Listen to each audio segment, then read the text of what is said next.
نون league کے ساتھ تو وہی مسودہ ہے جو کہ اس ٹائم پر جو ہے جنہوں نے وہ آئینی ترمیم کو فوری طور پہ پاس کروانا چاہتے ہیں وہ ان کے ساتھ ہیں، لیکن ساتھ ہونے کے ساتھ ساتھ آپ کو پتا ہے کہ نواز شریف کو پرانا گھاؤ لگا ہے، جس وقت وہ یہ کہتا تھا کہ جو ہے وہ جنرلز جب آتے ہیں اور پھر اس کے بعد کیا کر کے جاتے ہیں اور پھر ہر دفعہ ان کو جو ہے ایک نئی کہانی سنانی پڑتی ہے، اس والے میٹر کو بھی یاد ہے، اور چنانچہ وہ اب اس آئینی ترمیم میں نواز شریف کی حد تک اور اس کی پارٹی خاص طور پہ جو بڑے لیول کی پارٹی ہے، بڑے لیول سے مراد یہ کہ کچھ جو میچور لوگ ہیں وہ نہیں چاہتے، ہاں جو لڑکے لفاٹے ہیں ان کو اندازہ نہیں ہے کہ آئینی ترمیم کا میٹر ہوتا کیا ہے، وہ یہ غلط ایڈونچر کر گئے تو یہ اس کو مس کیلکولیشن کہیں گے، مس ایڈونچر کہیں گے۔ بہرحال باری باری مسودوں کے اہم نکات جو ہیں وہ آپ کے سامنے پیش کرتا ہوں، آپ کو سمجھانے کی کوشش کرتے ہیں کہ آخر حکومت چاہتی کیا ہے اور ان کا مقاصد کیا ہے۔ کل ہم اس بات پر حیران تھے کہ کے پی ہاؤس میں اچانک تمام سیاسی جماعتیں اکٹھی کیسے بیٹھ گئی، آپ کو بھی حیرانگی ہوئی تھی نا؟ یہ حیرانگی ابھی ختم نہیں ہوئی تھی کہ آج ہم نے پھر دیکھا کہ اس آئینی ترمیم کے مسودے پر بحث کرنے کے لیے تمام جماعتیں پھر ایک ہی چھت تلے اکٹھی ہو گئی، یعنی پہلے پھر بکھر گئی تھی، ایک دوسرے پہ باتیں اور طنز اور تیر اور نشتر شروع ہو چکے تھے، لیکن اب پھر اکٹھی ہو گئی۔ آج قومی اسمبلی کی خصوصی کمیٹی کا اجلاس ہوا جس میں P T I, J you آئی سمیت تمام جماعتیں پھر شامل ہو گئی، اسی طریقے سے جو میجک پرسوں کسی نے چلایا تھا، یعنی کل کسی نے چلایا تھا، وہ میجک دوبارہ چل گیا۔ اب اس اجلاس میں نون لیگ اور پیپلز پارٹی نے اپنے اپنے مسودے تمام جماعتوں کے ساتھ شیئر کیا۔ یہاں حکومت نے اپوزیشن جماعتوں کو چکر دینے کے لیے ایک پہلے والا متنازع مسودہ ہی کچھ اوپر نیچے کر کے شیئر کیا، یہ دکھانے کی کوشش کی کہ یہ مسلم لیگ نون کا مسودہ ہے، جبکہ پیپلز پارٹی نے اپنا ایک الگ سے مسودہ پیش کیا۔ بنیادی طور پہ حکومت نے یہ چلاکی صرف اس لیے کی تاکہ اپوزیشن کو ڈرایا جا سکے کہ اگر آپ پیپلز پارٹی کے مسودے پہ اتفاق نہیں کرتے تو پھر نون لیگ والا مسودہ ہی ترمیم کرانے کی کوشش کی جائے گی، جبکہ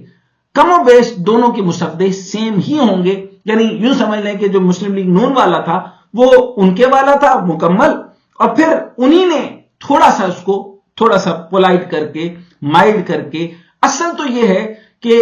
ڈکٹیٹوریل یعنی 184 سب سیکشن 3 کو اور چیف جسٹس کو اتنا کمزور کر دیا جائے کہ وہ کبھی بھی جو ہے وہ آئینی معاملات پر، وزیر اعظم پر، حکومتوں کے اوپر وہ جو مرضی ظلم ڈھاتے رہے، کوئی پوچھنے والا نہ ہو۔ چنانچہ جو ان کا معاملہ ہے کہ ہمیں لیوریج دی جاتی ہے یا عمران خان کو لیوریج دی جاتی ہے، ہر حکومتوں کو مختلف دور میں کسی حکومت کو لیوریج ملتی ہے اور کسی کو نہیں ملتی، چنانچہ ان سب کی شکایتیں اپنی اپنی ہیں، ان کے حق میں فیصلے آئیں تو وہ حق میں رہتے ہیں، خلاف آئیں تو اس دن بدک جاتے ہیں۔ بہرحال پیپلز پارٹی نے اپنے مسودے میں آئین کے آرٹیکل 175A اور 199 میں ترمیم کی تجاویز پیش کی ہیں۔ پیپلز پارٹی کی جانب سے وفاقی آئین کے آئینی عدالت کے قیام کے علاوہ 4 صوبائی آئینی عدالتوں کے قیام کی تجویز بھی دی گئی ہے۔ مسودے میں کہا گیا ہے کہ وفاقی آئینی عدالت اسلام آباد جبکہ صوبائی آئینی عدالت ہر صوبے میں ہونی چاہیے، یعنی پہلے ایک آئینی عدالت اتفاق نہیں ہو رہا تھا، وہاں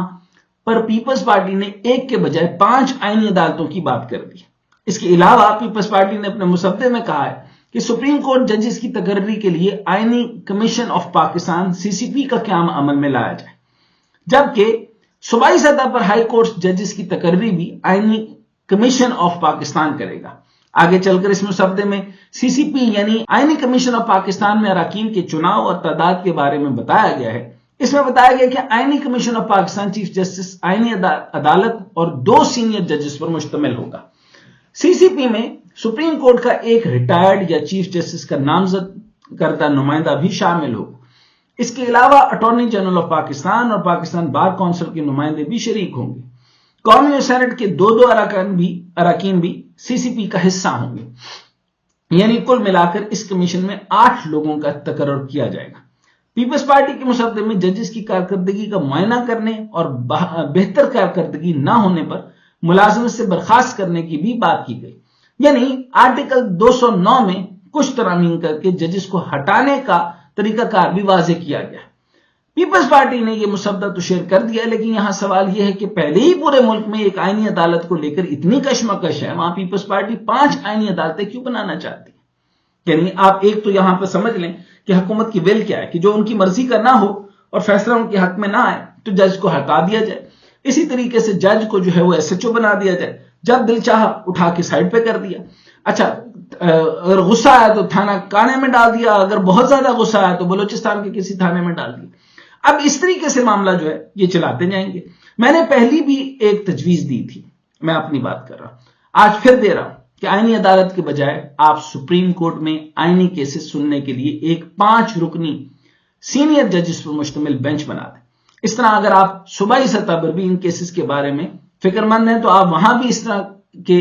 فکس بینچ بنا دیں. بہرحال آج کی میٹنگ میں ہماری معلومات کے مطابق اعظم نذیر تارڑ نے بھی ایک الگ سے مسودہ پیش کیا, اور یہ والا مسودہ کم و بیش وہی ہے جو اس سے پہلے پیش کیا گیا تھا. یعنی اس میں وہی فوجی عدالت کی بات, آئینی عدالت, ججز کی مدت ملازمت میں 3 سال کی توسیع والی باتیں شامل تھی. دوسری جانب JUI کا مسودہ ابھی منظر عام پر نہیں آیا, لیکن اس کے کچھ نکات ضرور سامنے ہیں. یہاں یہ بھی آپ کو بتا دوں کہ اس مسودے کی تیاری میں PTI کو بھی شامل کیا گیا تھا.